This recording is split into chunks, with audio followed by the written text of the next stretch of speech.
Assalamualaikum. Selamat siang Bapak. Kami dari Eskul Broadcast. Mohon maaf mengganggu waktunya. Izin untuk mewawancarai Bapak terkait pengalaman Bapak di sekolah ini. Apakah Bapak berkenan? Oh, silakan. Berkenan. Mohon maaf, dengan Bapak siapa namanya? Hari. Bapak sebagai tamu undangan di kegiatan ini, kalau boleh tahu, Bapak pernah mengajar di sini pada tahun berapa? Jadi pertama kali saya mendapatkan surat keputusannya SK itu tahun 1986. Nah, terus berakhir pada tahun 1990. Jadi kurang lebih 4 tahun. Ya banyak sekali sih ya pengalaman yang sangat menarik itu di sini. Baik, Bapak. Ya. Saat ini Bapak dinas di sekolah mana dan sebagai apa? Nah, sebetulnya saya udah pensiun. Jadi udah pensiun tahun 2020, jadi sudah 3 tahun yang lalu. Nah, jadi ketika saya mengajar di sini, itu saya membawa, ya alhamdulillah ya, membawa perubahan yang cukup signifikan lah ya. Karena waktu pertama kali datang ke sini itu tidak ada listrik, jalan masih jelek ya, tapi ya dengan semangat saya tidak melihat kiri kanan, tapi saya ingin memajukan murid-murid saya. Ya alhamdulillah. Sampai tahun 90 itu juga diminta oleh kepala sekolah Pak Ading Gunadi pada saat itu, apa salahnya kalau pindah ke kota untuk mengembangkan karir. Akhirnya saya dipindahkan ke Bandung. Saya mengajar di SMA Negeri 2 Ujung Berung. Yang terakhir SMA Ujung Berung 2 itu berubah nama menjadi SMA Negeri 1 Cileunyi.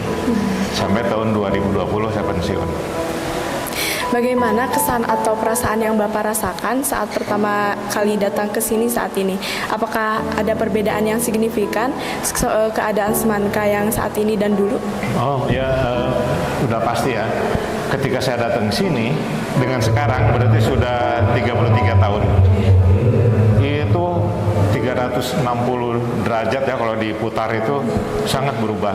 Tapi untungnya ada beberapa tempat, beberapa bangunan yang tetap masih meninggalkan nostalgia gitu ya, masih ingat. Jadi ciri-ciri deh dari sekolah SMA Negeri Karangnunggal itu masih ada. Sementara seperti di sebelah kanan dulu itu hanya bukit. Sebelah sana bukit, terus juga masjidnya masih sederhana ya. Sekarang udah bagus sekali. Nah, yang selain itu juga saya lihat kemajuannya juga sangat terlihat ya di peserta didiknya. Gitu. Apakah Bapak dapat menceritakan sedikit pengalaman mengajar dari Bapak di SMA Negeri 1 Karanunggal ini? Oh ya. Wah, kalau bercerita mungkin nggak akan berakhir ya. Banyak sekali gitu ya. Jadi ketika, bayangkan aja ya, ketika itu tahun 1986 saya bekerja di satu tempat yang glamor lah ya, pendatangnya juga perancang mode, selebritis ya. Ketika datang ke sini itu dengan fasilitas yang minim, tidak ada listrik, jalan juga jelek ya, terus ya segalanya serba kekurangan ya. Nah, ketika saya mengatakan dengan waktu itu ya mengajar bahasa Inggris, saya membiasakan murid-murid itu untuk berbicara bahasa Inggris. Jadi ketika saya mengatakan disiapkan, saya mengucapkan good morning everybody, saya ngajar bahasa Inggris ya. Mereka bengong gitu. Nah, akhirnya mereka belum terbiasa. Akhirnya saya ajarkan, jadi kalau saya datang itu mereka sudah mengucapkan attention please. Lalu saya yang menegur mereka duluan, bukan murid yang menegur duluan, tapi saya sebagai orang yang datang ke ruangan. Jadi saya yang menegur good morning everybody. Akhirnya itu menjadi kebiasaan. Nah, saya mengajar itu tidak hanya mengajar ya, tapi juga saya mendidik juga, memberi motivasi. Nah, banyak murid-murid saya yang sekarang itu masih terkenang dengan motivasi-motivasi, bahkan ada yang mencontoh ya gaya mengajar saya. Itu diantaranya yang sekarang menjadi guru favorit di Tangerang. Nah, Keren ya. Nah, jadi saya senang sekali gitu ya. Apakah masih ada siswa yang terkenang oleh Bapak, baik kepintarannya atau kenakalannya? Oh, ada ya, ada beberapa ya, karena saya tinggal di Bandung. Ketika di Bandung, mereka akhirnya menemukan saya di Facebook. Sering mereka tuh dengan sengaja minta saya untuk bareng makan malam. Ya, kita makan apa gitu, dengan makan malam, sok Bapak tentukan aja restorannya di mana. Enggak, kamu aja. Itu ada yang baru datang dari Italia, emang kerjanya di Italia ya. Terus ada beberapa jadi pengusaha perempuan juga, ada yang di New Zealand.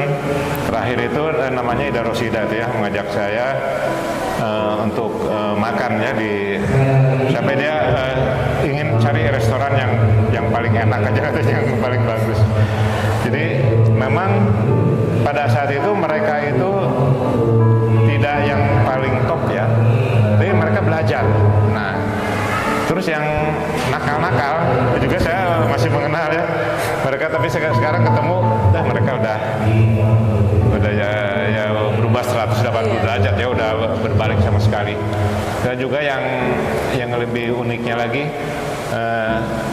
sekarang banyak murid yang saya ajar itu malah jadi pengawas, ada yang jadi guru tadi ketemu ya di acara itu. Gitu ya, jadi banyak sekali yang masih saya ingat itu. Selanjutnya apa doa dan harapan dari Bapak untuk sekolah ini? Ya, saya selalu mendoakan dan selalu konsen, selalu mencari ya SMA Karangnunggal. Itu langsung ingat gitu ya. Saya mohon gitu ya, ini terus ditingkatkan gitu ya. Misalnya dengan kegiatan ini, ada apa ini? Kegiatan apa ini? Halal bihalal? Ada halal bihalal dan sebagainya. Itu lebih ditingkatkan lagi. Sekarang udah jauh sekali sih ya, dan makin meningkat. Karena di sekolah-sekolah yang tempat saya kerja itu menjadi favorit. Ya, saya dengar Karangnunggal jadi menjadi sekolah favorit juga ya. Saya di Cileunyi juga, itu di Kabupaten Bandung, itu menjadi sekolah favorit. Jadi lulusannya udah hebat-hebat lah ya. Nah, jadi sekarang kalau dulu orang malu mengatakan SMA Negeri 1, sekarang bangga. Begitupun di mana sekolah Karangnunggal. Saya masih ingat itu dulu ya. Ketika ada pertemuan guru-guru, ketika saya mengatakan di mana Karangnunggal, mereka menjauh. Nggak mau, di mana kan pakai dulang ya. Nah, tapi setelah saya action di situ menampilkan who am I, akhirnya mereka salut gitu. Akhirnya di diterima dan mereka justru lebih concern lagi. Karangtunggal punya nama waktu itu ya. Terima kasih Bapak atas Oke, waktunya. sama-sama. Assalamualaikum. Waalaikumsalam warahmatullahi wabarakatuh.